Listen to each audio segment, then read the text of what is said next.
I'm Peter Glover. I'm part of the AHP team within NHS Education for Scotland. I've heard a lot of discussions about co-production and been reading about it. I understand some of the concepts within it, but I wanted to come and actually meet with people and understand how those concepts are actually being applied into real life, into services in Lanarkshire.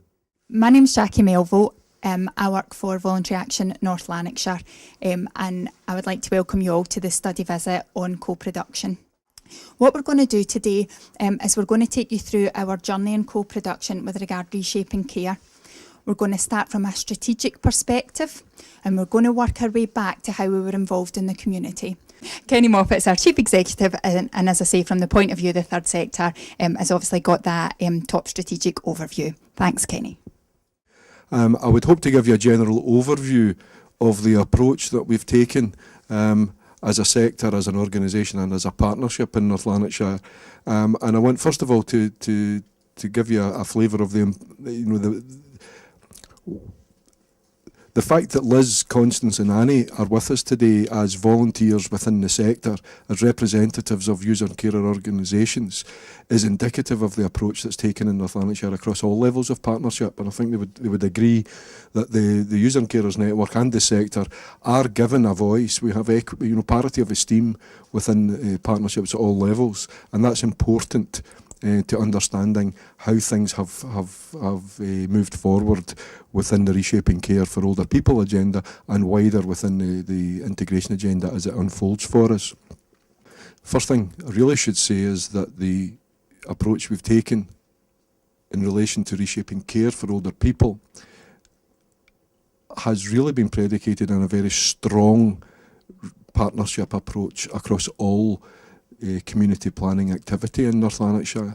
Since before community planning existed, the third sector has been represented at strategic planning tables. We have had a voice and we have had an influence.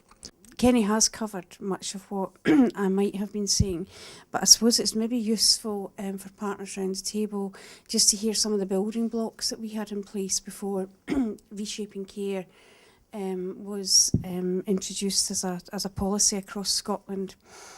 We did have a very strong history within health and social work of close working relationships with the forums and through consultation, and that was, we'd worked very hard at that over the previous decade, longer actually, 15 years before reshaping care.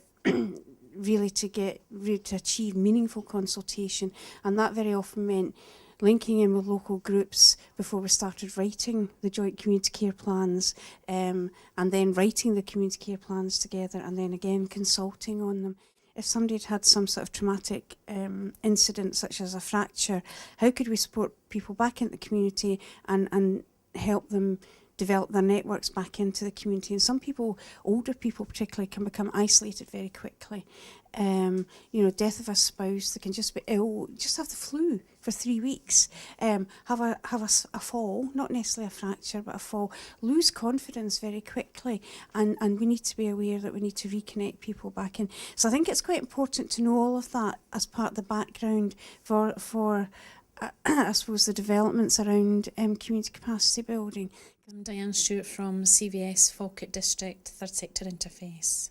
I am looking forward to sharing best practice and hopefully, because this is a TSI, hopefully sharing different ways of doing things. Co-production to me is solid partnership with the sectors, but also highlighting that how can you reshape services for older people without having older people at the table and heavily involved in the planning and designing of services for them. I think we've all established what we mean by community capacity, so don't want to worry too much about that slide. What I would say though is that this is the setup in North Lanarkshire. We already had a really vibrant and active community, and I think everybody across Scotland has that, obviously to varying degrees, but certainly we had it.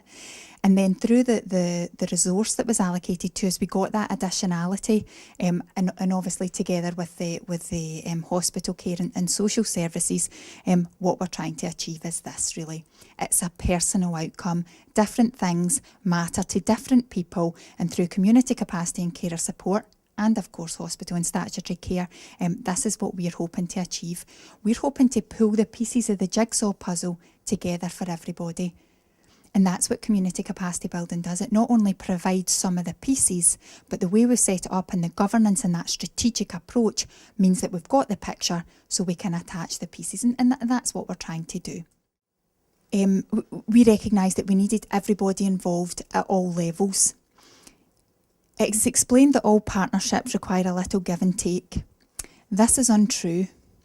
Any partnership demands that we give and give and give and give. This is what we've found, all of us round this table, all the representation that we have to do. Stephen, in defence of the acute sector, gives and gives and gives and gives. Sandra having an overview of everything, gives and gives and gives and gives.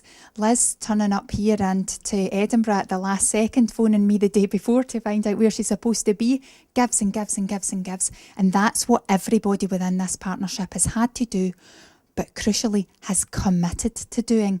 And that's a really, really big thing. And as Kenny said, that never took us a fortnight. My name's Annie Johnston. I have an MBE and I am with the Voice of Experience. Well, I'm hoping I can go back to the sheltered complex and impart what has happened here to be able to let people understand just what is out there for them. They can enjoy life as long as they can.